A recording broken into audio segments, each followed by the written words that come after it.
What were your takeaways from watching the film? We got a lot of guys in. I think we had 88 players played on Saturday. So, we talk about all the time, there's a difference between practice and a game. So there's an opportunity for guys to get quality game reps. We got it on film. So, we had a really good film session this morning with all those guys, just getting a chance to show them, actual game footage of them playing in college football games. So we were excited about that. There's still obviously things in all three phases that have to be fixed and addressed. And that's what kind of every Monday is about. We do an after action, kind of what we did well and what do we got to continue to work on.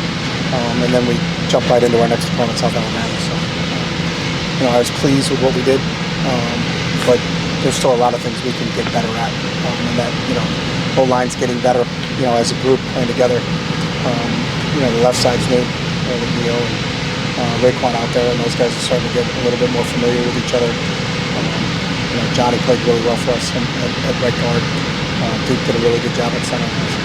Garrett's doing a really nice job for us. So, it's just a combination of, working your combinations and getting guys to get a really good understanding of how they work together as a group. And we'll continue to grow. So, we're where we want to be after two. You want to be 2-0 going into the third game. And now it's, this will be the best opponent we've played to date. It's a really good football team coming in here. They're 2-0 themselves. They had a big win over Central Michigan and really did a really good job against Central Michigan last Saturday. So we're very aware of what South Alabama is bringing in here on Saturday. How did it work with him? Did he have to get cleared before you said you wanted him, or did you take him and then he get cleared medically? We sent all this stuff to the medical staff when he went into the portal, and then got confirmation from our medical staff in terms of where he was. Obviously, you're not going to recruit a kid that can't play, so I think our medical staff felt good about what they got from him, and then they monitored him while he was here. How I know I asked this after the game, but when you see a player who basically thought his career was over come back and contribute the way he did, it's kind of like a spine-tingling story, right? It was awesome for him, and if you've seen how hard and understand how hard he's worked to get back, it was refreshing. He's a great young man. We got to know him really well in the recruiting process the first time, and then he opted to go to Washington the first time. But then I think his relationship with the Piper was huge, and the fact that we got him the second time. I loved him the first time we were recruiting him, but for him to get another opportunity, I think he really counts his blessings.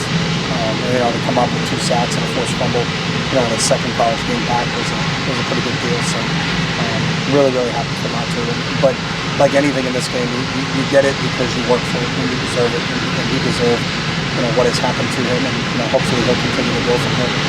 How was it along those same lines, spine tingling kind of thing? How was it for the program in general to get some guys to have their first experience on the field, first touch of the ball, overall as a program? It's not very often you can come in on Sunday and have to grade 88 guys, in terms of giving them an opportunity to play. And, a lot of those guys have been key contributors to us from a scout team standpoint. But for them to get their award to be able to go out and play in the Rose Bowl, is pretty cool, and to see the smiles on some of their faces. And, we have a backup kicker, Ari Liebenson, who's filled in as a scout team wide receiver and does an unbelievable job. Just gives us great effort. And, he got a couple snaps at wide receiver on Saturday, and it was awesome to see the joy in his face of everything that he's done out here and contributed to the success of his football team. That he actually gets to get a college football game in the Rose Bowl and play was a pretty cool experience. So it was awesome for him. And there's so many other ones. Christian Grubb coming back off a season-ending injury a year ago to come back and contribute and show some flashes in there that you hope you could build upon and continue to see Christian grow. But there's a bunch of guys that Colson, who missed a year ago with a foot, got back, got a chance to play. He's been moved to a new position, but for him to get some opportunities there, and then to see some of the true freshmen get an opportunity to go play in the game is pretty special. Can that have a carryover effect in practice? Because obviously practice can be drudgery for fourth stringers who don't get to play in the game, and so if they get to play and get excited and come out back out here on Monday, maybe a little more juice. Yeah, that's a good point. That's what you hope for. That those guys understand that their hard work gets rewarded. And really how your substitution pattern work gets rewarded. When you take your starters out, who's the next group to go in, and then we were fortunate after the next group went in, then we could get to another group of people there. But you're really fighting every day for your spot and opportunity if it does come around. can you play? And some of the guys isn't because you play, not because of the score of the game, but because of injury. I know 2 years ago during COVID when we're playing an overtime game against Stanford and Kobe Fitzgerald's out there at inside linebacker for us because we had gotten pretty beat up at depth at inside linebacker. But over the course of the season, you watch him as a scout squad player continue to make plays and do things that felt comfortable enough to put him in a game in a critical situation because of what he did here on the practice field. So, but I think that's a good point. Those guys understanding, that practice time really reflects on playing time, and maybe playing time is earned when you come out here. And the fact that we had 88 guys that got a chance to play on Saturday, I think that just gives them a little bit of a shot that, hey, let's continue to grow on this thing and see if we can get more opportunities when our time comes on Saturday. On Saturday, after the game, you talked a little bit about Alabama State's RPOs were giving you a little bit of trouble. Did you see that on film, and what exactly did you see? Yeah, I thought we were there in coverage. I thought that their quarterback did an outstanding job. It wasn't like there was a guy just running clean down the field. It wasn't the drop back game. It was most of their completions came off of the RPO things. I think it was really good ball placement. I think we can do some things leverage-wise with our underneath players to try to take some things away. But again, I just saw really good execution on their part. So Christian Grubb does track, I believe. John does baseball. Do you have any other dual sport athletes on this team? Not currently that I know. I know Kaz was a track kid earlier in his career. A couple of those guys have been back and forth there, but those are the only two right now. Is that something you encourage, the dual sport thing? Yeah, as long as they have the ability to do it and it doesn't interfere with their academic progress, then we have no issue. So when in the beginning we recruited both John and Christian as dual sport athletes, and the other sports, baseball and track, were involved in that recruiting process.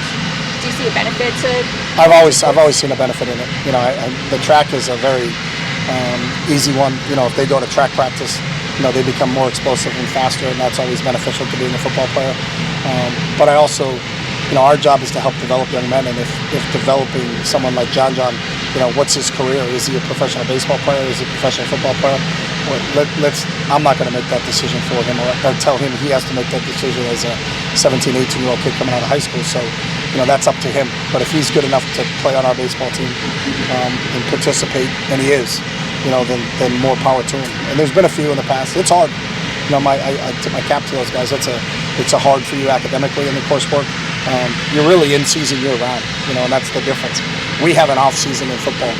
If you're a football, baseball player, you don't really have an off season. The off season of baseball is right now, but John's playing football, so it's a credit to him, but it's also a credit to his athletic ability and his mindset in terms of wanting to be successful at both.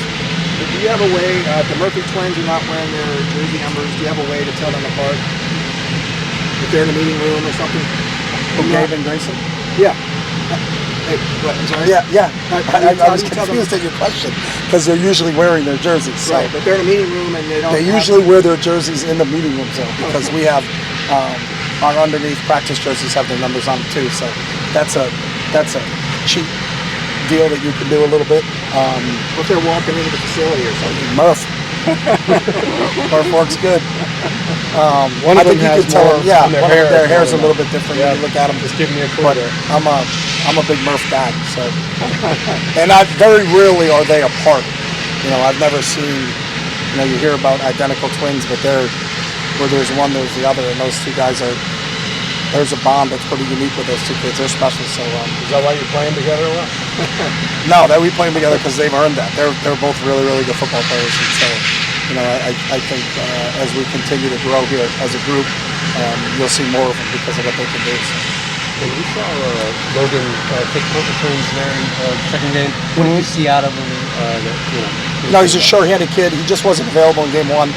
He's a guy that's been working as a punt returner since we got him here. Really kind of backed up Kyle from that standpoint. He does a good job back there. He's athletic enough to make people miss. He probably wants the one back that he caught on the 5.